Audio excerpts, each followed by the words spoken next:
Manchester United Football Club have confirmed at the end of this current month the disease, the virus, the toxic player himself, the dabbing Jemba is leaving Man United. Come on, get in there.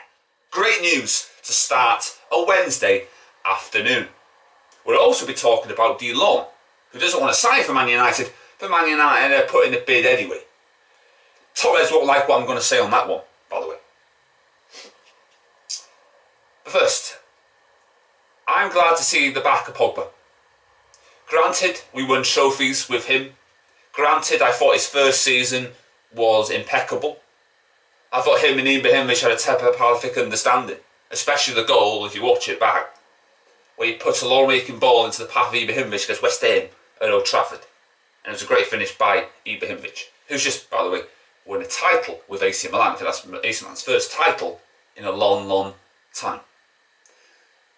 And to Pogba fanboys, you can fuck off with him to never fucking Neverland. You can count on one hand how many good performances that shitbag has had as a Man United player on his return. I remember watching him make his debut against Leeds United in the League Cup. He come on around about the 60th minute mark, and I was going, what the fuck? Who are you? What are you doing? I was not impressed whatsoever. I thought he was shocking, and I've never rated the guy. I think he come on in another League Cup game with him and Ravel Morrison. They did absolutely nothing, and we lost the game. It was a desperate move by Alex Ferguson, and it failed all ends up. Pogba did have one good outcome. It was the second half against City. We had that wacky haircut, and he scored 2 goals. And then Chris Smalling scored the winner.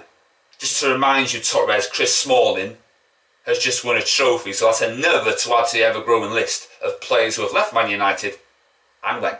In the olden days, if you left Man United, the only way is down. Now, if you leave Man United, the only way is up, as Yazoo once said in the early 90s. So as you can tell, I'm happy that Paul Pogba's going.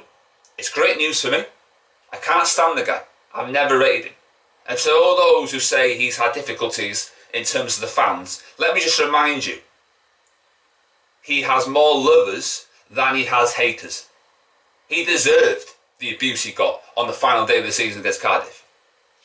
And what he got in a couple of weeks ago as well. I have no sympathy for him whatsoever. He wrote his own death warrant.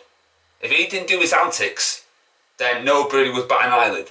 Everybody would praise and acknowledge Paul Pogba's existence. And he was one of the main reasons, by the way, that Mourinho got the sack. That's not an opinion, it's a fact. And it's funny how Mourinho fanboys on Twitter don't want to acknowledge that or deny it. And we all know Paul Pogba fanboys, they hate McTominay because Paul Pogba was left to rot on the bench and he was left out of the game. And McTominay was the star man, so to speak, and they hated him ever since. But I've got news for you. Paul Pogba is going, and McTominay, my guy, my midfielder, is staying, and there's nothing you can do about it. So good riddance, Pogba, to bad rubbish. I'll put a cat among the pigeons, one in, and the pigeons among the cats. Now on to Jong. We've apparently opened talks and put in a bid for him. History repeating itself. He doesn't want to sign for Man United Football Club. For me, it would be a complete and utter disaster if we went and bought him. And I guarantee you now, he will be homesick in the months ahead when the season begins. He won't be able to cope. It'll be a new environment for him. We shouldn't have players at Man United that don't want to be here. So don't do it, United. What is the point? It's Di Maria Part 2.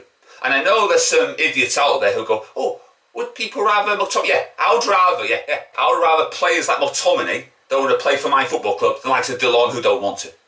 You won't hear that on the top right channel, by the way, for obvious reasons. You know, so he wants Champions League football, and we're not winning the Europa League, by the way, Thomas. We are not winning the Europa League next year. You can forget about it. We're not. We might get top 4. I think we still get top 4, but we're not winning the Europa League.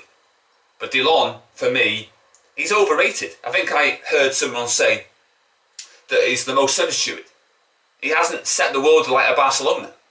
We're only potentially signing him as well because Barcelona are crippled in debt, so to speak. Why are we doing this? Have you not learned for the last 10 years since Alex Ferguson retired? It's a joke. And top Red's going to go, oh yeah, sign him, even though he doesn't want to play for Man United.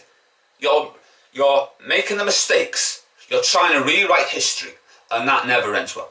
Yes, we need midfielders, practically two, because the Darwin German jumper's going. But if you don't want to play for Man United, I don't want you in this football club. And I will go on a rant if we sign him. I'm not happy about it if it happens. It's just the same things over and over again. And the same people will be moaning. I remember last time a top was going, oh look, we got Varane, we got Sancho, oh we had the Ronaldo in for good measure. We're going to win the league, certain top Reds said. Those shall remain nameless. You know? So they don't have a great track record, these top Reds, of getting things right. They got that wrong. Just like they got several other things wrong. You know? So I don't want to play like Delon, who don't want to sign for Man United and would sign against his will. It just won't work in a month of Sundays. So I would say to Man United, forget about it and move on.